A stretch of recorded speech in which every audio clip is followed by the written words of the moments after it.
தமிழக நண்பர்களுக்கும் வணக்கம். விஜய் டிவில டெலிகாஸ்ட் ஆயிட்டு இருக்க இந்த பிக் பாஸ் சீசன் 9 பாத்தீங்கன்னா எவ்வளவு மோசமாயிட்டு இருக்கு. நாளுக்கு நாள் அந்த கண்டஸ்டன்ட் உள்ள பண்ற அந்த பிஹேவியர்னால அந்த ஷோவை எப்படி நாசமாயிட்டு இருக்கு அப்படின்றது ஒவ்வொரு நாளும் வந்துட்டு அந்த ஷோ மூலமா எனக்கு நிரூபிச்சுட்டே இருக்கிறாங்க. அந்த ஷோல அந்த கண்டஸ்டன்ட் பண்ற அந்த பிஹேவியர் எதிர்த்து சமீபத்துல கூட ஒரு கட்சி வந்து போராட்டமே அந்த ஷோக்கு எதிராக நடத்துறாங்க. ஸோ அந்த அளவுக்கு அவ்வளவு மோசமா தான் அந்த ஷோவே போயிட்டு இருக்கு.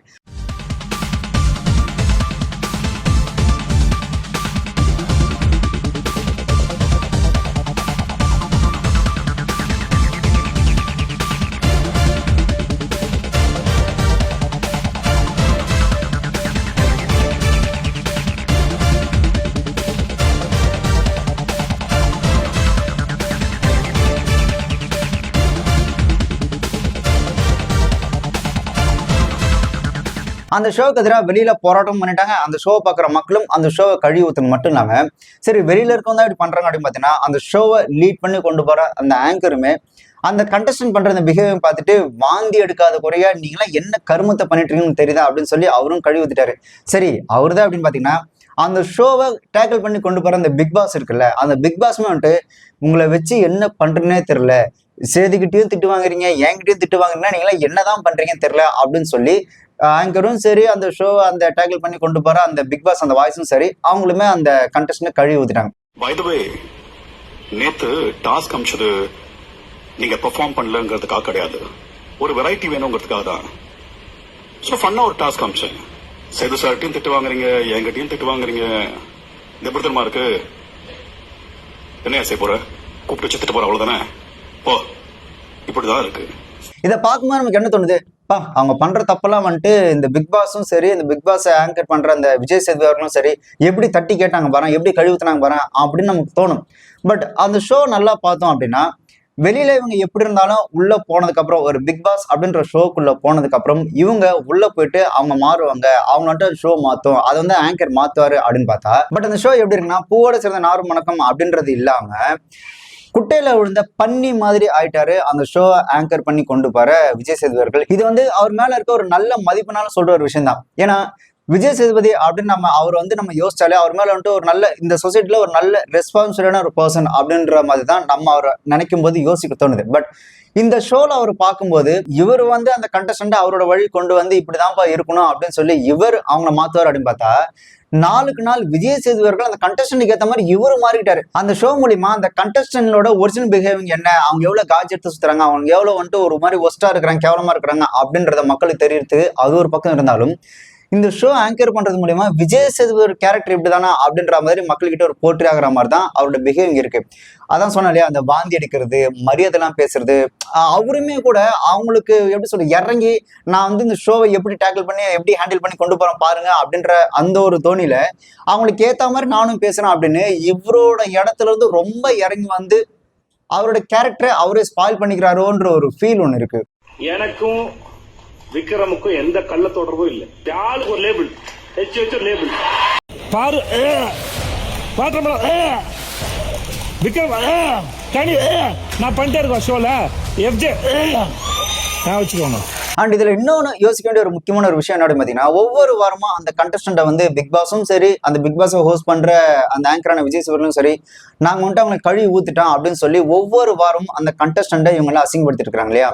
இப்போ அசிங்கப்படுத்து ஒரு பக்கம் இருக்கட்டும், அவங்க கேரக்டர் இப்படி இருக்கு அதனால அசிங்கப்படுத்துறதுன்னு ஒரு பக்கம் இருந்தாலும் இந்த பிக் பாஸ் ஷோக்குள்ள அந்த கண்டஸ்டன்ட் அனுப்புறதுக்கு முன்னாடி அவங்கள கண்டிப்பா அந்த பிக் பாஸ் டீம் பாத்தீங்கன்னா இன்டர்வியூ பண்ணிருப்பாங்க. அப்படி அவங்கள இன்டர்வியூ பண்ணும்போது அந்த டீம் என்ன கோமாளியா இருந்தது, அவங்க தெரியும் இல்லையா அவங்களோட ரியல் லைஃப் கேரக்டர்ல அவங்க இப்படிதான் இருக்கிறாங்க, அவங்க இந்த மாதிரியான கேரக்டர் தான். ஸோ இந்த மாதிரியான ஆட்களை நம்ம ஷோக்குள்ள கொண்டு போனோம் அப்படின்னா அந்த ஷோ நாரி நாசமா போயிடும் அப்படின்றது அந்த இன்டர்வியூ பண்ணும்போதே தெரியும். இவங்க அது வேணும், இதுதான் இப்போதைக்கு ட்ரெண்டிங்ல இருக்குது, இவங்க தான் இப்போதைக்கு ட்ரெண்டிங்ல இருக்கிறாங்க, அதனால இவங்க அந்த ஷோக்குள்ள போட்டு நம்ம ஷோவை இன்னும் கொஞ்சம் பூஸ்ட் பண்ணலாம் அப்படின்ற ஒரு ஐடியால அந்த ஒரு கான்செப்ட்ல தான் அவங்கள ஷோக்குள்ள எடுத்து போட்டதே.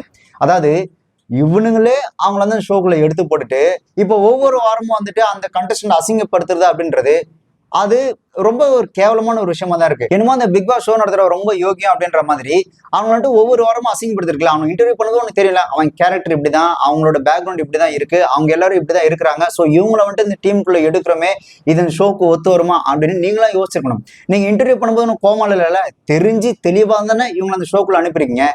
உங்களுக்கு தெரிஞ்சே தெளிவா ஷோக்குள்ள அனுப்பிட்டு ஒவ்வொரு வாரமும் வந்துட்டு அவங்களை எப்படி தட்டி கேட்டார் பாத்தீங்களா, அவங்க எல்லாரையும் வந்துட்டு அசிங்கப்படுத்திட்டாரு பாத்தீங்களா அப்படின்றதுல எந்த ஞாபகமும் இல்லை. அதே மாதிரி இந்த பிக் பாஸ் ஷோல கலந்துக்கணும் அப்படின்னா ஒரு சில குவாலிட்டிஸ் இருக்கணும், ஒரு சில டேலண்ட்ஸ் இருக்கணும்னு முன்னாடி காலத்துல இருந்து. பட் இப்பெல்லாம் அப்படிலாம் கிடையாது.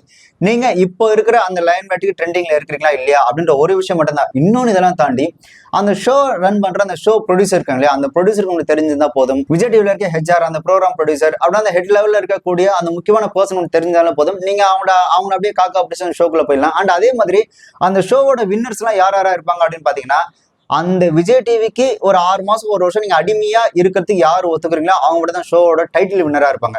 உதாரணத்துக்கு பாத்தீங்கன்னா அந்த அர்ச்சனா, அதுக்கப்புறம் பாத்தீங்கன்னா அந்த ராஜு, இவங்கெல்லாம் பாத்தீங்கன்னா அந்த ஷோக்கு அந்த விஜய் டிவிக்கு ஒரு அடிமையா இருக்கக்கூடிய ஒரு கண்டஸ்டன்ட் எடுத்துதான் அவங்க வந்து ஷோ வின்னரா மாத்துது. அண்ட் அதே மாதிரி அவங்க ஒருத்தரை வந்துட்டு ஓகே இதான் நமக்கு ஏத்த அடிமை, ஸோ இதுதான் நம்ம வின்னரா அனௌன்ஸ் பண்ண போறோம் அப்படின்னு அவங்க என்னைக்கு டிசைட் பண்றாங்களோ அதுல இருந்து பாத்தீங்கன்னா ஒரு கடைசி ஒரு 20 நாளுக்குள்ள பாத்தீங்க அப்படின்னா அந்த ஒரு பர்டிகுலர் பர்சன் வந்து ரொம்ப ஹைலைட்டா பூஸ்ட் பண்ணி காட்டுறது, அவங்க ரொம்ப நல்லவங்க, அவங்க ரொம்ப பாவம் அப்படின்ற மாதிரியும், மத்தவங்க எல்லாரும் பாத்தீங்கன்னா அந்த ஒரு பர்சனை டார்கெட் பண்ணி கார்னர் பண்ணி அவங்க கஷ்டப்படுத்துறாங்க. அதனால அவங்க தான் ஷோல அந்த பிக் பாஸோட வின்னர் அப்படின்ற மாதிரி தான் இந்த பிக் பாஸ் ஷோக்கு வின்னரை இவங்க செலக்ட் பண்றது. அண்ட் அதே மாதிரி இவங்களுக்கு வந்து பிடிச்சி போச்சு அப்படின்னா அந்த விஜய் டிவியே பாத்தீங்கன்னா அந்த பிஆர் டீம் வச்சு அவங்களை தனியா பூஸ்ட் பண்ணி அவங்களுக்கான அந்த ப்ரொமோஷன் பண்ணுங்க அப்படின்ற மாதிரி இவங்க ப்ரொமோஷன் பண்ணுவாங்க. ஸோ தன்னோட தேவைக்கு ஏற்ற மாதிரி தனக்கு யார் அடிமையா இருப்பாங்களோ ஸோ அவங்களுக்கு ஏற்ற மாதிரி ஷோவை கொண்டு போறதா அந்த ஷோவோட மையமாவே இருக்கும்.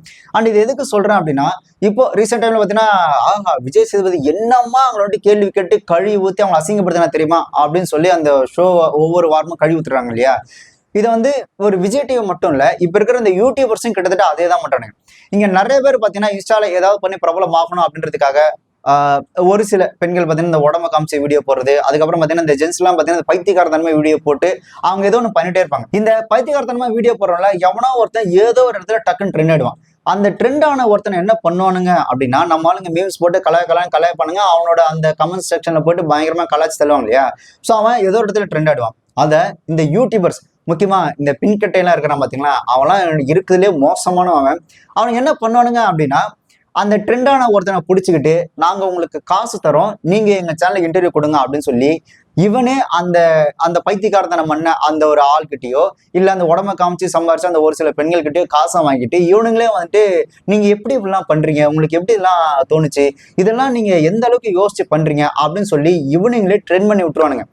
இவனுங்களே ட்ரெண்ட் பண்ணி விட்டுட்டு அதுக்கப்புறம் என்ன பண்ணுவானுங்க அப்படின்னா, இங்க பாருங்க சமுதாயத்தை இவனு தான் கெடுக்கிறானுங்க, இவன மாதிரி பைத்தியக்காரன்லாம் வச்சுட்டு நம்ம என்ன பண்றது, இந்த மாதிரி பைத்தியக்காரனாலதான் இந்த சமுதாயம் கெட்டு போகுது அப்படின்னு அவனுங்கிட்ட காசு வாங்கி இவனுங்களே ட்ரெண்ட் பண்ணி விட்டுட்டு இவனுங்களே அந்த ட்ரெண்டான அந்த ஒரு பர்சனை போட்டு அடிக்கிறது. ஆக்சுவலா இவனோட அந்த பிசினஸ் எப்படி இருக்கும் அப்படின்னா, ஒண்ணு அந்த பைத்தியக்காரன் பண்ணி ட்ரெண்டான அந்த பர்சனை காசு கொடுத்து அவங்கள வந்துட்டு இன்டர்வியூ வர வச்சு நீங்க எங்க சேனலுக்கு இன்டர்வியூ கொடுங்கன்னு சொல்லி அதாவது அந்த சேனலே அந்த பர்சனுக்கு காசு கொடுத்து இன்டர்வியூ எடுக்கும்.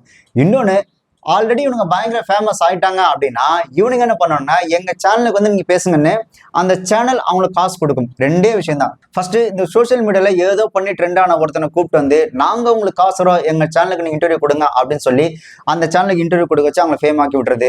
ரெண்டாவது ஆல்ரெடி ஃபேமா இருக்கிறவங்க கிட்ட இவனுங்க காசு கொடுத்து எங்க சேனலுக்கு இன்டர்வியூ கொடுங்க அப்படின்னு சொல்லி மறுபடியும் அவங்களை ஃபேம் பண்ணி விடுறது, இவனுங்க வருமானம் சம்பாதிக்கிறது. அதான் இந்த விவேக் படத்துல ஒரு காமெடி வரும்ல, பாஸ் அப்ப நம்ம காட்டியும் கொடுக்குறோம் அந்த மாதிரி இருக்கு இல்லையா, கிட்டத்தட்ட அதே ஃபார்மெட் தான் இவங்க பண்றது. ஒரு கட்டத்து மேல இவங்க என்ன பண்ணோம்னா, நாங்க பாருங்க இந்த சமுதாயத்துக்கு எவ்வளவு யோக்கியமா இருக்கிறோம், நாங்க எவ்வளவு நல்லவங்களா இருக்கிறோம், நாங்க இவங்கள தட்டி கேட்கிறோம் அப்படின்னு சொல்லி இவன் எவனை காசு வாங்கி ஃபேமஸ் பண்ணி விட்டானோ திருப்பி அவனுக்கு எதிராகவே இவன்ட்டு வீடியோஸ் எல்லாம் போட்டுட்டு இருப்பானுங்க. அந்த பைத்தியக்காரனும் என்ன பண்ணுவானுங்க, அந்த ட்ரெண்டான அந்த பைத்தியக்காரன் என்ன பண்ணுவானா ஒரே கான்செப்டா எல்லா இடத்துலயும் பண்றது. இப்போ ஒரு சேனல்ல போயிட்டு இன்டர்வியூ கொடுக்குற மாதிரியும் நீங்க என்ன கேள்வி கேட்கற மாதிரி கேளுங்க, அந்த கேள்விக்கு நான் கோச்சிக்கிற மாதிரி கோச்சிக்கிறேன், நான் வந்துட்டு என்ன பண்றேன் கோச்சிக்கு எழுந்து போற மாதிரி எழுந்து போயிடுறேன் அப்படின்னு சொல்லி ஒரு ஸ்கிரிப்ட் ஒன்று ரெடி பண்றானுங்க. இப்போ ஒரு ஆங்கர் கேள்வி கேட்டு அதுக்கு உடனே அந்த பைத்தியக்காரன் வந்துட்டு கோபப்பட்டு ஏமா எனக்கு இந்த இன்டர்வியூ வேணாமா அப்படின்னு சொல்லி அந்த ஷோ விட்டு வெளியே போடுவேனா. இது ஒரு கான்செப்ட் இருக்குல்ல, இந்த ஒரு கான்செப்டை 10 சேனலுக்கு இம்ப்ளிமெண்ட் பண்ணணுங்க. இதை உங்களுக்கு உதாரணத்துக்கு பார்த்தா இந்த வாட்டர் மேனெல்லாம் இருக்கிறாங்க அந்த அவன்லாம் பாத்தீங்கன்னா கிட்டத்தட்ட இதே ஃபார்மேட்டை 10 சேனல் நீங்க பாத்துக்கலாம். இல்லைன்னா நீங்க யோசிச்சு பாருங்க, இந்த ஜிபி முத்து, இந்த பிஜிலி ரமேஷ், அதுக்கப்புறம் பாத்தீங்கன்னா இந்த வாட்டர் மேனனு, அதுக்கப்புறம் அந்த சாமியார் ஒரு பைத்தியக்கார சுத்திட்டு இருந்தானே அவன், இந்த லேடிஸ்ல பாத்தீங்கன்னா இந்த திருச்சி சாதனான்றது, அப்புறம் இந்த ஐயோ அந்த அரோரா, அதுக்கப்புறம் பாத்தீங்கன்னா அந்த ரீல்ஸ் அக்கா. ஸோ இவங்கெல்லாம் எப்படி ஃபேமஸ் ஆனாங்க, இல்லை இவங்க முதல்ல இவங்க நமக்கு எப்படி தெரியும். ஸோ இந்த மாதிரியான சேலஞ்ச் அவனை கூப்பிட்டு வச்சு இன்டர்வியூ பண்ணனால்தான் நமக்கே அவங்களுக்கு தெரியும். இந்த மாதிரி இன்டர்வியூ இவனுக்கு பண்றதையும் பண்ணிட்டு அதுக்கப்புறம் இவனுங்களாம் என்ன மயிரா பண்றானுங்க, இவங்க சமுதாயத்தை கெடுக்கிறான்னு அவங்களுக்கு எதிராகவே இவனுங்க அந்த வீடியோ போட்டு சம்பாதிக்கிறது அப்படின்றது எச்சத்தனத்தின் உச்சம்னே சொல்லலாம். இதுல வேற அது ஒரு ஷோவே கிடையாது அப்படின்னு நாம இங்க கழுவி ஊத்திட்டு இருக்கும்போது ஒரு சில யூடியூப் சேனல் பாத்தீங்கன்னா நாங்க அந்த ஷோ வந்து அனலைஸ் பண்றோம், அவங்க ஏன் அப்படி பண்ணாங்க, இவங்க அப்படி பண்ணாங்க, இதெல்லாம் விஜய் சேதுபதி கேள்வி கேட்க மாட்டாரா, இதெல்லாம் எனக்கு பண்ண மாட்டாங்க. டேய், அது ஒரு கேவலமான ஷோ தானே கழுவி ஊத்திட்டு இருக்காங்க, நீங்க அதை வந்துட்டு நாங்க அனலைஸ் பண்றோம் அப்படின்னு. ஏன்டா அது என்ன அறிவியல் ஆராய்ச்சியா இல்ல அணுகுண்டு தயாரிக்கிற ஒரு விஷயமாடா, அதை உட்காந்து நீங்க ஆராய்ச்சி பண்ற அளவுக்கு? அதனால இந்த சமுதாயத்துக்கு ஒரு முடி பலனும் இல்ல அப்படின்ற மாதிரி நீங்க பேசிட்டு இருக்கும்போது நாங்க அதை அனலைஸ் பண்றோம் அப்படின்னு சொல்லி அதுல சம்பாரிச்சு சாப்பிடுறதுன்றதெல்லாம் சொல்றதுக்கு ஒண்ணு இல்லை. அண்ட் ஓகே, நான் இதை ஏன் சொல்ல வந்தேன் அப்படின்னா, விஜய் சேதுபதி அப்படின்ற ஒரு பர்சன் இந்த பிக் பாஸ் ஷோ அவர் தொகுத்து வாங்குறதுனால அவர் மேல இருக்க அந்த ரெஸ்பெக்டும் அவர் மேல இருக்க அந்த மரியாதை எல்லாம் கொஞ்சம் கொஞ்சம் குறையுதோ அப்படின்ற ஒரு ஃபீல் எனக்குள்ள இருந்தது. அதனாலதான் நான் சொல்றேன். அண்ட் அவர் வந்து எனக்கு தெரிஞ்சு இந்த ஷோவானா ஒண்ணு வேணாம் அப்படின்னு சொல்லிட்டு ஒரு வெளியே வருதுன்றது அவரோட கௌரவத்துக்கு ரொம்ப ரொம்ப நல்லது. ஏன்னா எஸ், அவர் வந்துட்டு ஒரு ஷூட்டிங்ல ஒரு படத்துல ஒரு பணம் வாங்கிட்டு ஒரு படத்துல நடிக்கிற மாதிரி தான் இந்த ஷோலையும் பணம் வாங்கிட்டு தான் அதை பண்றாரு. அதே மாதிரி அது ஸ்கிரிப்ட் அப்படின்னு தெரிஞ்சும் கூட அந்த ஸ்கிரிப்டை இவரோட ஸ்டைலுக்கு ஏற்ற மாதிரி கொஞ்சம் பண்ணிட்டு இருக்கிறாரு. ஓகே, பாரு விக்ரம் நான் பண்ணிட்டே இருக்கேன் ஷோல எஃப்ஜே நான் வச்சுக்கோங்க. ಅದು என்ன ವಾಂತಿ எடுக்கிறது? ಯಾರ್ದೋ ಒಬ್ರು ಹೆಸರು ತಗೊಂತೀರಿ, ಅವಾಗ ರಿಷಾ ಅವ್ರು ಹೇಳ್ತಾರೆ ಅಂತಾರೆ ಅವ್ರ ಹೆಸರು ತಗೊಳಕ್. பணத்துக்காக நடிக்கிறதுன்றது ஓகே, அது அவரோட தொழிலா இருந்தாலும் கூட பணத்துக்காக அவரோட கேரக்டரை டேமேஜ் பண்ணிக்கணுன்ற அவசியம் அவருக்கு இல்லை.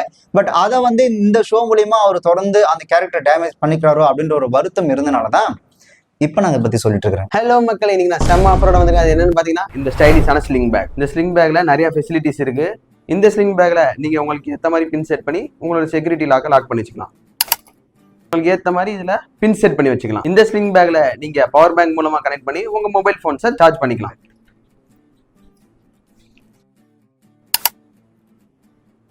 இந்த பேக் நல்லா ஸ்டைலா இருக்கிறத விட நமக்கு ரொம்ப ஸ்பேசியஸாகவும் இருக்கும்.